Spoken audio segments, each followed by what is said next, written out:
You're listening to a podcast from the South China Morning Post.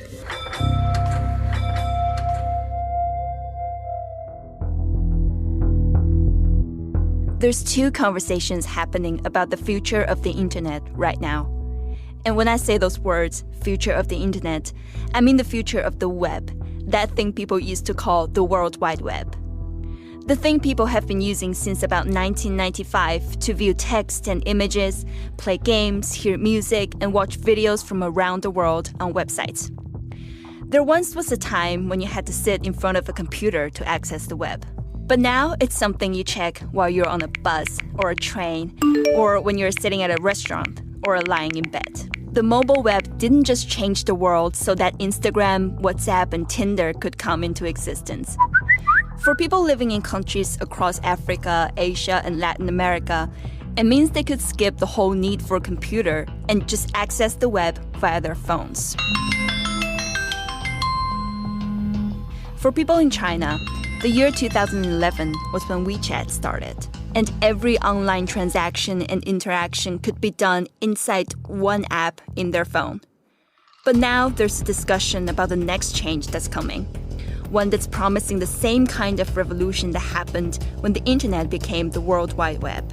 And that conversation is about something called the metaverse. The metaverse isn't on its way, it's here. On one side of the world, the conversation about the metaverse is being dominated by one tech giant. And on this side of the world, it's a number of tech giants and game developers and investors who are going all in on the metaverse.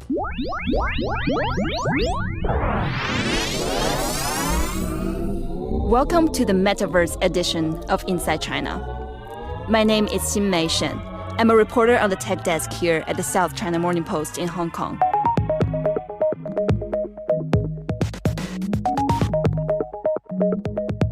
In today's episode, we're going to recap for you just what the metaverse is, as well as looking at how the metaverse is developing, not just from a Chinese perspective, but from our position here on the opposite side of the planet to Silicon Valley.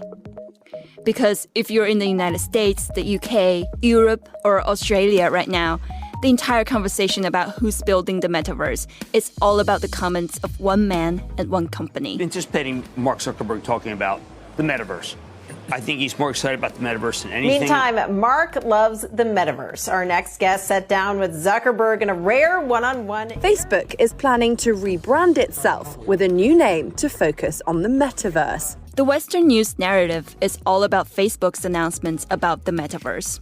But of course, it's not just Mark Zuckerberg's plans to pivot his multi-billion-dollar social media platform towards the metaverse that's making news this week.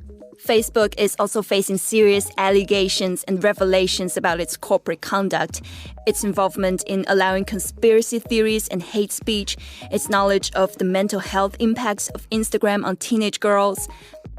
There's a lot going on with Facebook right now. But there's one thing Facebook is not, and that is, it is not the only company to talk about developing and expanding the metaverse. Before we get started, let me help you understand just what the metaverse is with 3 easy steps. 3 big references using pop culture to explain things. Step 1. If you're going online and search for news articles about the metaverse, at some point in whatever piece you're reading, the journalist will reference a 1992 novel titled Snow Crash, written by Neil Stephenson. Have a listen to this excerpt from his book. It's the first mention of the metaverse. As Hiro approaches the street, he sees 2 young couples, probably using their parents' computers for a double date in the metaverse, climbing down out of Port Zero, which is the local port of entry and monorail stop. He is not seeing real people, of course. This is all part of the moving illustration drawn by his computer, according to specifications coming down the optic fiber cable. The people are pieces of software called avatars. They are the audio-visual bodies that people use to communicate with each other in the metaverse. Hiro's avatar is now on the street too. And if the couples coming off the monorail look over in his direction, they can see him, just as he's seeing them. They could strike up a conversation. Hero in the You Store It in LA, and the 4 teenagers probably on a couch in a suburb of Chicago, each with their own laptop. But they probably won't talk to each other any more than they would in reality. That's an excerpt from Snow Crash by Neil Stephenson, published by Bantam in 1992. Back in 1992, the concept of MMORPGs, massive multiplayer online role-playing games, had started becoming a thing. Maybe you know someone who once played Nexus or Ultima Online. You probably know someone who's played World of Warcraft or Grand Theft Auto. But definitely,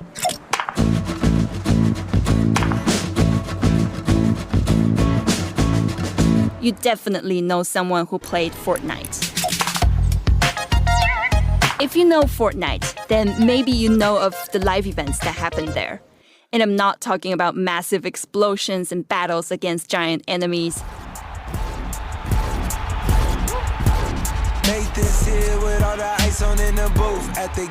This is the sound of a 1,000-foot-tall avatar of Travis Scott performing as thousands of tiny players in jetpacks zoom around him. And then there was this concert by Ariana Grande inside Fortnite in August this year.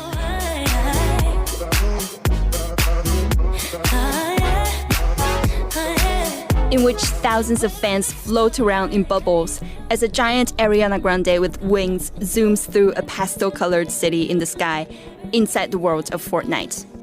This is step 2 in understanding the metaverse. It's sort of already here. Being able to buy and sell real-life items, being able to attend events inside this world is one of the things that has developers, analysts, and big tech companies excited about the metaverse. Step 3 is to surf your way through a bunch of Hollywood science fiction films which reference a version of the metaverse. Do you want to know what it is?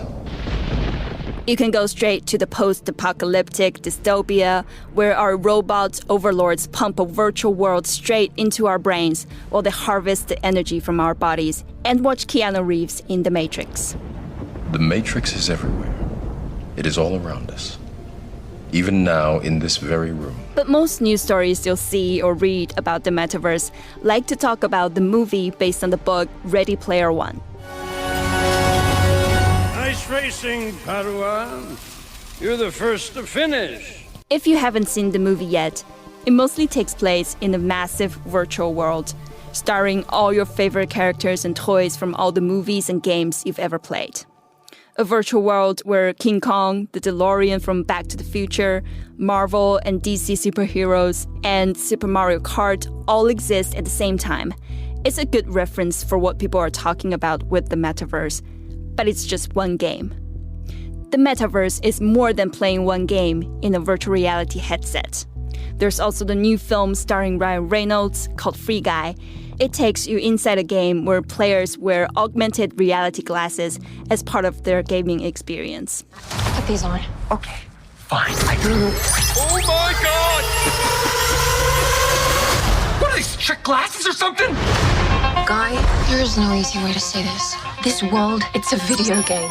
In the metaverse, the special glasses are going to be worn by people outside of the games, walking around with you and me in the real world, but they'll be able to see and access virtual items, buy things, as well as interact with games. It's not just about Oculus headsets sold by Facebook. There's a lot of companies on this side of the world developing AR and VR technology. Josh Ye works with me on the tech desk here at the South China Morning Post, and he's been following the development of the metaverse as well as who's getting involved in it for the past few months. Josh, who have you been speaking with? I've been speaking to a lot of people, and then they have been raving about internet, at this point. Let me start with Matthew Canterman. He's a senior equity research analyst, specializing in technology for Bloomberg Intelligence. And he has put out a major report recently, into a forecast for investment into the metaverse and, what that industry is going to shake out to be. So I started by asking him the basics. What is the metaverse and what are the components that make it? The way I think about the metaverse, I'm going to use a lot of kind of buzzwords, but it's the intersection of several key mega tech trends that have evolved in the last, call it decade: social networking, online games, 3D virtual worlds. I like to use kind of a long-winded description, but it's 3D social virtual shared persistent experiences is kind of the best way that I describe the metaverse. So when you think about it, a good analogy is kind of like a traditional shopping mall. Inside of a shopping mall are different stores. Some of them are bigger than others. You have like the anchor tenants, and then you have the smaller stores. And the metaverse is going to kind of be like that, where you're going to have, there'll be a Facebook metaverse, there will be a Roblox metaverse, there will be all these different, walled gardens as well as open shared spaces, and they'll kind of all intersect just like a shopping mall would. So when we look at the metaverse market opportunity, we break it down into four relatively large buckets. So, the first thing I did is say, well, I think that the metaverse is the evolution of online 3D virtual games. A lot of these large games already have metaverse-like characteristics. Again, if I go back to those words, those descriptive words that I mentioned, 3D virtual shared persistent spaces that are social, a lot of them already check many of those buckets. Things like persistent maybe are still lacking. And so there's a really big opportunity for games to elevate into the metaverse. And so we're looking at China, for example, Tencent is already starting to do things like that with Honor of Kings, with these branded events. They do events around movies and concerts inside of Honor of Kings already. They have branded content, branded skins. These are the sorts of things that can happen more holistically in the metaverse. And so they're on the way there with that. If we look at, alongside that, I mentioned that it's the next evolution of social networking. So obviously all of the ad revenue that accrues to social networks is going to become fair game, because now you're going to be competing for a share of those ad dollars. That's absolutely another huge market that comes into play in the metaverse. Alongside that, one of the biggest opportunities we're looking at to really drive, in addition to these core markets that these companies already compete in, is live events and concerts. I mentioned Tencent did that. Concerts is going to be one of the biggest and most near-term pieces of that. If you think about the music industry and take a step back, most artists, unless you're like Taylor Swift or BTS, you don't make money from making music anymore. You make money from concerts. You don't make money from Spotify and streaming for the average performer. You make money from going on tour for 3 months and leaving your family and doing a show every other night or every third night.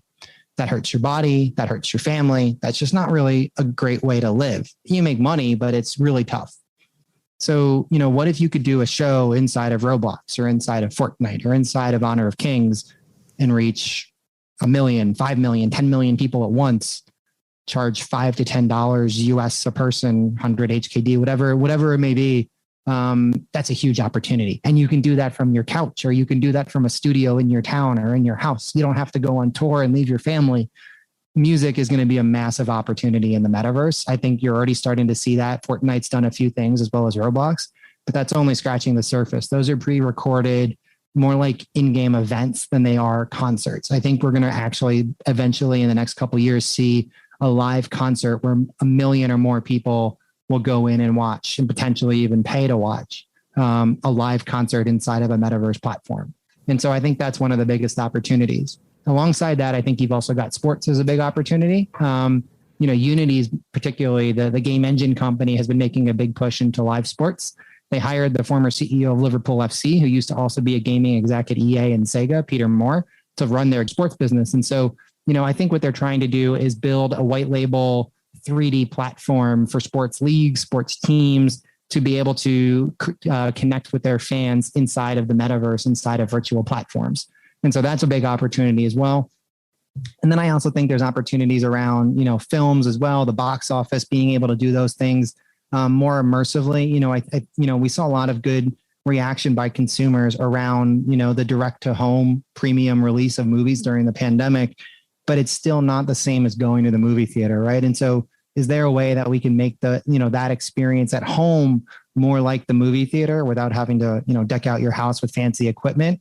And so I think that's an opportunity as well. And so when we kind of tie in those advertising, the gaming, the live events, and obviously the hardware associated, VR, AR, gaming hardware, that gets you to 800 billion. That's quite a large market opportunity for these companies. And I think, most of these drivers that I've talked about I only include these because they're relatively near-term opportunities. There's also longer-term opportunities that don't fall in my forecast that could well push this market over $1 trillion. Education, enterprise. We saw Facebook roll out a meetings app for enterprise.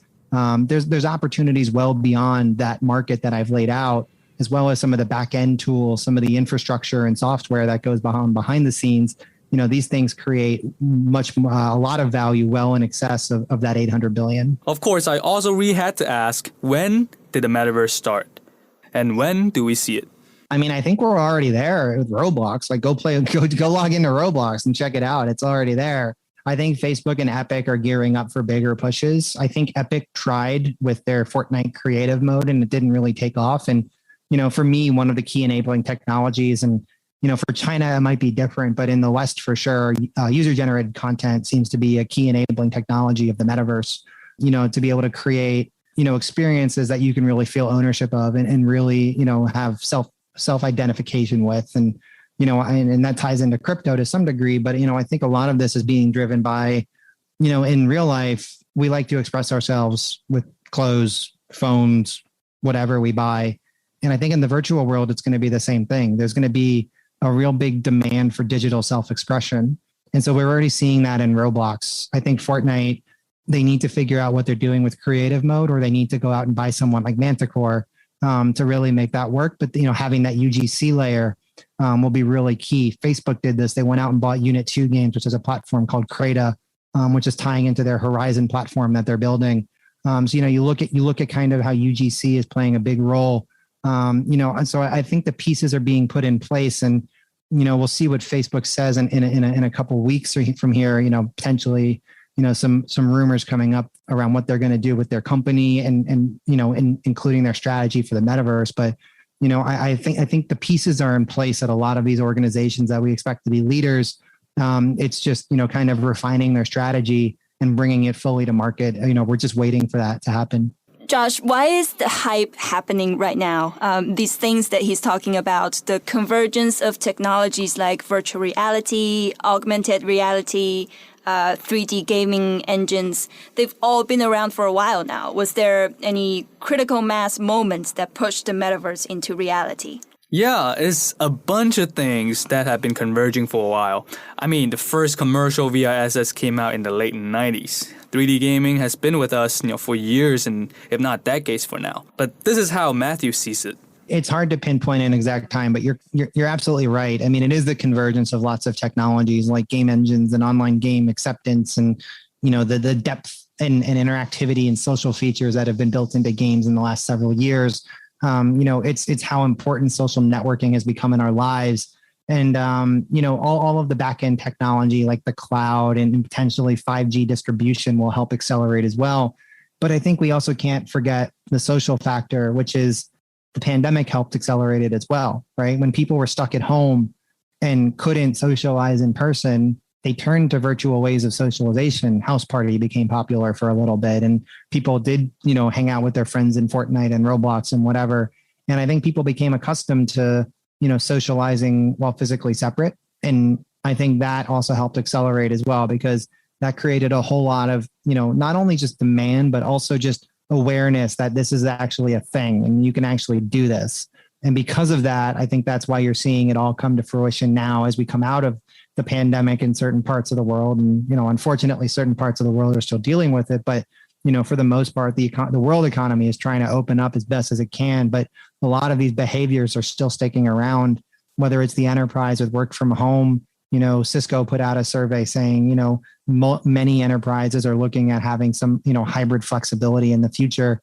Whether it's consumers who, maybe you're still doing Zoom meetings with your friends, or you're like us stuck in Hong Kong and you really can't leave because of quarantine rules. So you have to still Zoom with your families. And, I'm in that boat, but, there's so I think there's a lot more acceptance and an awareness of virtual socialization. And, I think that's also a key, consumer driver for the metaverse advancement. So I've been following Roblox, Fortnite, and Tencent developing their answers to the metaverse. So I had to ask him, what was the big moment he realized Facebook was going all in on the metaverse? Once I saw earlier this year that Facebook had 10,000 employees working on Oculus, it kind of just clicked in my head because you don't have 10,000 employees in R&D building Beat Saber, right? You have far greater ambitions if that's the case. That's 20% of their workforce for those that don't know. Facebook has 20% of its workforce within Oculus and associated businesses. And so when you start to put that picture together, you understand that there's far more behind the scenes that they're excited about and that they're building than just building games for VR and experiences for VR. I mean, VR is one way to access the metaverse, but there was a lot more at stake. And so, when I wrote our report, it came out back in June. It was about a month before Zuckerberg came out on the earnings call and said metaverse a couple dozen times. And then he did that podcast interview with The Verge where he basically said Facebook is a metaverse company and we're all in on the metaverse. It was a timely report, but it did kind of start from there. So we'll see what they can put out and put together. I think they've put a lot of pieces in place. There's obviously the concerns lingering around, do consumers trust Facebook? I think that they will be a strong platform in the metaverse, particularly for the older generation who's going to be looking for ways to virtually socialize because, they do have a lot of popularity with an older population. And, Roblox skews very young, Fortnite skews not as young as Roblox, but still quite young. A lot of these platforms that are leading the metaverse have a young lean to them. So if Facebook can be that virtual social platform for an older generation that's looking to connect with people in different ways, that's a very promising value proposition for them, for a long time. And so, that's kind of how it came together in my mind. And, we've started to look at others who might be the next dark horse because obviously Facebook is by no means a dark horse anymore. I look at ByteDance and I think that there's interesting things going on there, similar to what I thought about Facebook. They obviously have TikTok Douyin, which is a massively dominant social platform with their short video. They are investing heavily in games. And, I think games as a content layer are very important to the metaverse. Obviously not every game is a metaverse, but games can be elevated to the metaverse. And then they recently acquired a VR headset company, which, an access way to the metaverse. And so I think there's interesting, pieces being put together there as well that if you layer in some other aspects alongside that, I think there is definitely a metaverse play to be had in that company. I mean, obviously you have the leaders other than Facebook, you have Roblox, you have Epic, you have Tencent, you have Microsoft with Minecraft, you have lots of companies that clearly are leading the pack today.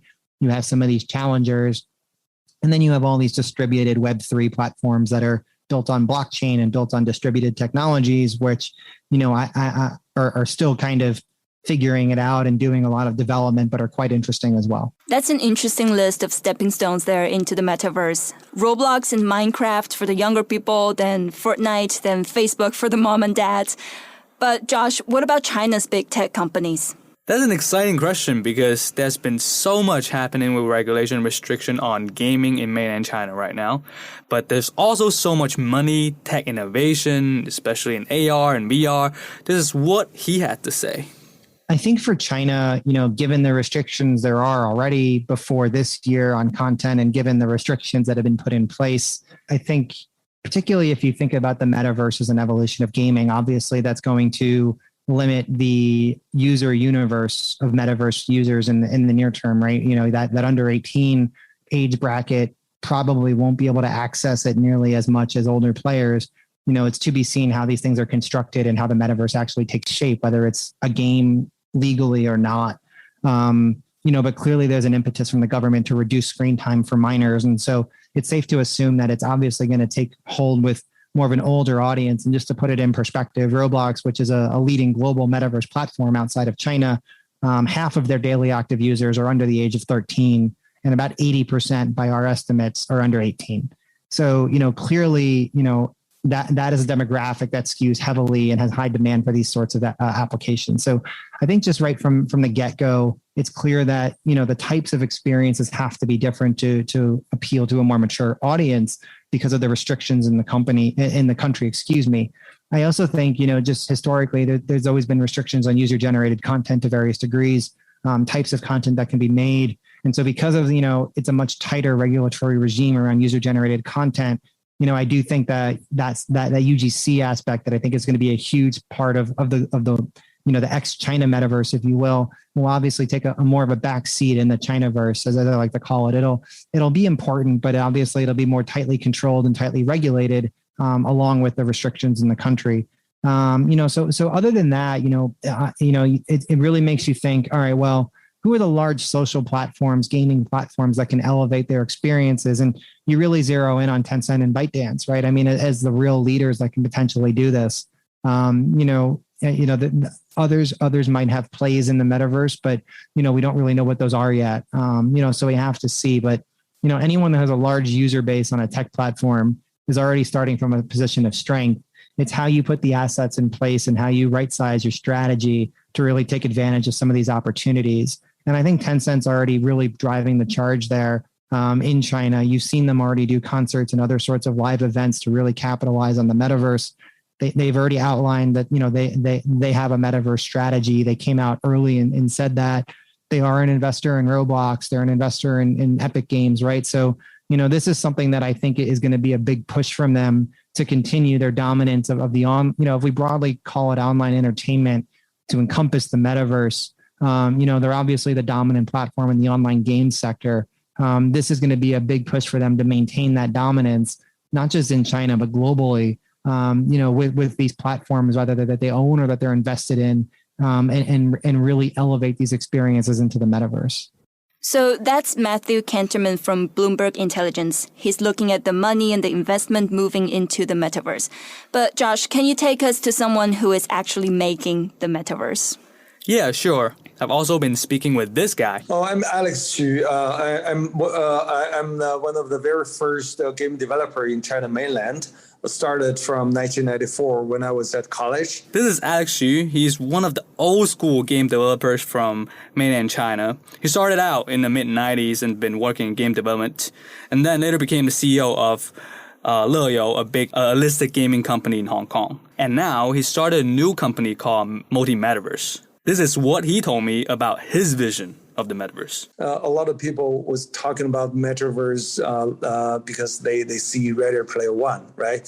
But I don't think that's the right way to express metaverse, because you don't you don't count on everybody living in one virtual world forever.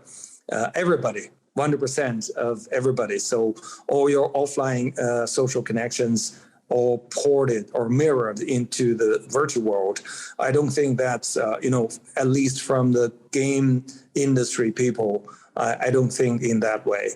I think gamers, they want variety, different experiences in different virtual world, right? We're trying to be original, trying to be very creative. We create virtual world to find a way to entertain people, because they make them feel virtual world is better than their physical life. Most of them don't want to mirror their physical life onto the virtual world 100%. Right, I think that's the right way. That's the wrong way to express metaverse. So I think metaverse should be a variety, all kinds of virtual world. They all possibly link with your physical life, but you decide which part of your physical life you want to be linked with which virtual world, which metaverse. So I call it multi-metaverse. We need more original variety of the entertainment creations into the metaverse, not just the one copy of the physical world. That's wrong. It's interesting. He says it's important that the metaverse not be a copy of the physical world, because one of the things we're seeing is how Zoom calls will be replaced by the metaverse, where we all get to pick our own avatars, but the meetings are all being held in virtual offices that look just like real life. Actually, in the previous stories I did about the metaverse, Alex made a comment which said, if you still have to study, work, deal with office politics, and be penalized by the rich and powerful, this virtual world will not have a whole lot of entertainment value. So naturally, I had asked him about that. I think metaverse, how metaverse is different with the virtual world. Those are all similar terms, right? But I think the only difference, the key difference, is metaverse emphasize the connection with physical world, but virtual world doesn't. I think that's the key difference. So it's just a link with physical world. It's metaverse is emphasizing you can use virtual world technology to help to merge with your physical world, to help your physical world things to be more efficient or doing better. Not only entertainment. You can do entertainment like Pokemon Go, leveraging virtual world creations, virtual world technology to make your entertainment more fun. But most of the more valuable, more value comes from the other, non-entertainment areas. That's my opinion. For example, you can see Facebook's rec room, a workroom, right? So they give you more efficiency for you to be able to do offline physical work things, education, scientific research, whatever, commercial sales. I think AR applications is one of the best examples to show that how these virtual world technology can help offline things. I think that's the key area. Metaverse, this term gives you new concept, versus if you only emphasize the virtual world part of the metaverse term, that's pure entertainment, that's pure gaming, which game developers already have been doing that for half a century already. That's not anything new. That's already being doing for many decades already. That's nothing new. Virtual world is an old term. But if you want to use metaverse as a new term, you have to emphasize the key difference, the physical link, not copy your physical world onto virtual world. That's wrong. It's the link between virtual world and offline physical world. What kind of links? And what kind of links can do what kind of things?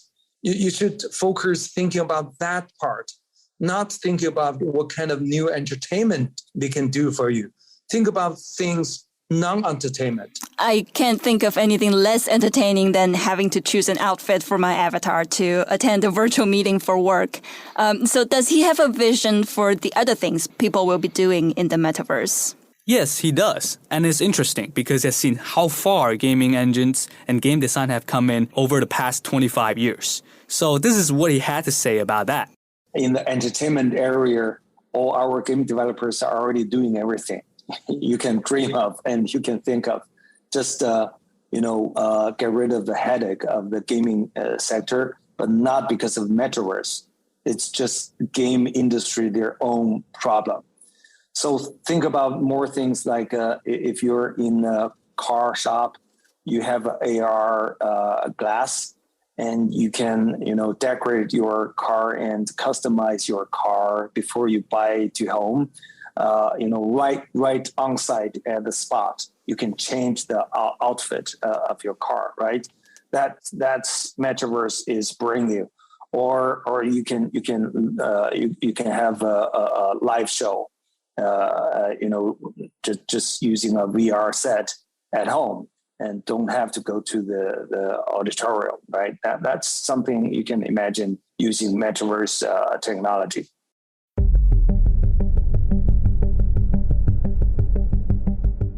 So, Josh, do you have a VR headset yet? Oh man, I've been really on the fence about getting a VR headset for a long time. I've been thinking about PlayStation VR as well as, the Facebook Oculus VR.